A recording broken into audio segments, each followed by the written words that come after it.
Okay, today I am going to be talking about the first non-antipsychotic antipsychotic. So I'm going to be talking about this new medicine, brand name Cobenfy. The generic is a combination pill of xanomeline and trospium chloride. So why is it not an antipsychotic? Well, it's actually not classed as an antipsychotic by the FDA. So as you may know, all medications that have the classification of being an antipsychotic by the FDA are required to have a warning label saying that they increase the risk of death in elderly dementia patients with psychosis. And so this medication, by not being classed as an antipsychotic, does not carry that warning. Now, it's still an antipsychotic in terms of what we're using it for.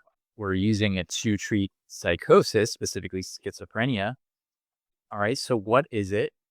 Well, a little background. So, xanomeline was actually first developed for schizophrenia and Alzheimer's disease in the 1990s. And it did show some promising results, but further work was discontinued because it was just completely intolerable to patients. The reason is xanomeline is a muscarinic receptor agonist. Specifically, it works on the M1 and M4 receptors specifically. We would like it to just work in the brain, but it works everywhere. And so you basically get cholinergic toxicity, cholinergic side effects, diarrhea, sweating, hypersalivation, things like that. And it was just completely intolerable to patients, so they weren't able to continue developing it. It was abandoned. Along comes trospium chloride, which is an anticholinergic medication, but it has a large molecular structure that prevents most of it from getting into the brain. So you have xanomeline, which is able to get into the brain and do its thing, but it's also able to get into the peripheral circulation and do its thing there. And we combine it with trospium chloride, which blocks its action in the peripheral nervous system. So that on net, we're just getting the procholinergic, the M1, M4 receptor agonism or stimulation in the central nervous system. So why are muscarinic receptors antipsychotics? Or why are the M1 and M4 receptors effective at treating schizophrenia? Well, the M1 receptor is particularly well expressed in the frontal cortex, but it's also expressed in some of the basal ganglia structures, the striata. The M4 receptor is also expressed in the frontal cortex, but less compared to the M1 receptor. And it's also relatively more expressed in the subcortical basal ganglia structures. So it's been found that xanomeline, trospium, or Cobenfy, I'm just going to call it XT for short. So I'll either say Cobenfy or XT because that's easier to say than the whole generic name. So XT has been shown to help with both positive and negative symptoms. And the simple model is that the M1 agonism, again, mostly focused in the frontal cortex, is what's treating the negative symptoms, which seems to be associated with hypofrontality. And the M4 receptor agonism is what's most responsible for treating the positive symptoms by getting involved in some of those subcortical structures. And dopamine has not left the story, so this medication is not a dopamine antagonist at all. It doesn't have any appreciable dopamine receptor binding, but it still regulates some of the dopaminergic neurons upstream. So, for example, the basal ganglia has cholinergic interneurons that regulate some of those cells, and that's probably why when we have extrapyramidal symptoms caused by dopamine antagonists, that anticholinergics help because we're affecting some of those cholinergic interneurons. Okay, so XT was studied in, I believe, 5 randomized controlled trials that were called the EMERGENT trials. So there's EMERGENT 1 through 5, and they were all in patients with acute exacerbations of schizophrenia, and they were all put on XT as monotherapy, and the age range was 18 to 60. I believe all the trials, or most of the trials, were 5 weeks long. Actually, no, just trials 1 through 3 were 5 weeks long, and then emergent trials 5 and 6 were long-term tolerability and safety trials up to 52 weeks long, if I recall correctly. And the data showed that patients started to separate from, or the treatment group started to separate statistically from placebo by week 2. And they showed that on average, around 60 or 70% of patients would show at least a 30% improvement in their symptoms, and around 40 or 50% of patients would show at least a 50% improvement in their symptoms. And I'm getting a lot of this from a journal article that was published in the Journal of Clinical Psychiatry, where they had an expert panel that was convened to discuss this medication, and it was composed of psychiatrists that had a lot of experience using this medication. So I should say I have no experience using this medication at this point because nobody can afford it right now.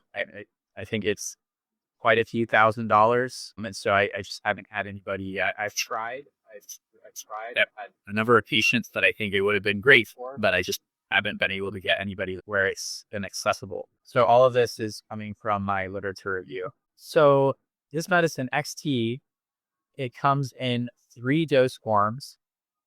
It comes in a 50 milligram - 20 milligram tablet. And so that means 50 milligrams of xanomeline and 20 milligrams of trospium chloride.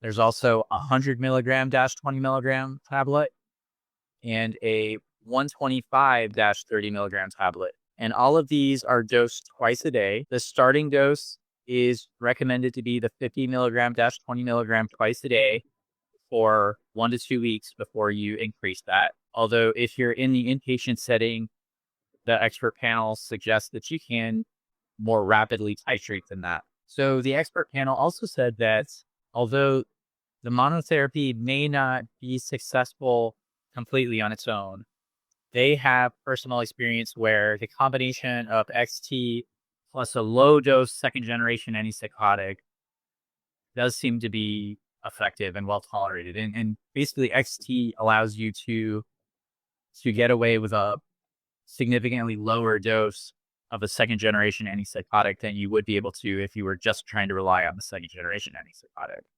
So they call it dose sparing in that regard. So yes, side effects. So it seems like the anticholinergic activity of the trospium chloride dominates more than the cholinergic side effects of xanomeline. So most of the side effects are actually anticholinergic side effects. Things like dry mouth, constipation, tachycardia, so on and so forth. And the discontinuation rates between the treatment group and the placebo groups were fairly similar. There's a slightly higher discontinuation rate in the treatment group, but not by much. So it suggests that this medication is generally pretty well tolerated, potentially better tolerated than a lot of the conventional antipsychotics. And there were no cases of extrapyramidal symptoms. So even though it's thought to regulate some of the dopaminergic pathways that we think we're affecting with conventional antipsychotics, it doesn't seem to result in any extrapyramidal symptoms. Now, obviously, this being a new medication and part of dyskinesia being something that happens over a long period of time, I suppose you can't rule that out, but it seems very unlikely. There's also basically no signs of metabolic syndrome that happens with this medication. So there was no signal for weight gain increases or things like that. So on the whole, from a side effect profile and risk profile, it looks amazing. And from an efficacy standpoint, it's also looking good. And one interesting thing is that, again, there aren't really a lot of good options for treating negative symptoms in schizophrenia. And this seems to be effective for both the positive and negative symptoms. And they also made a note in this expert panel that Personally, they found it to be particularly helpful for people with substance-induced chronic psychosis. So technically, for patients that are heavily dependent on and use chronic, frequent, heavy doses of stimulants like cocaine or methamphetamine, they can develop a chronic psychosis that we end up just calling schizophrenia when they have the symptoms of schizophrenia in the absence of using the substance. And it seems to, and oftentimes those patients are more difficult to treat with conventional antipsychotics compared to idiopathic schizophrenia, if we can call it that. Whereas the expert panel said in their experience, the XT medication does seem to be particularly effective at treating a substance-induced chronic schizophrenia. So that's interesting. And although in the trials, the placebo group separated from the treatment group at week 2, in the expert panel in their clinical experience, they saw effects as early as a week. Again, because of the anticholinergic effects being predominant over cholinergic effects, you got to be careful in older males with benign prostatic hypertrophy or hyperplasia, as that can worsen it. Oh, one last thing that's important to know is that the medication is not well absorbed when taken with food. Specifically, the trospium component is not well absorbed when taken with food.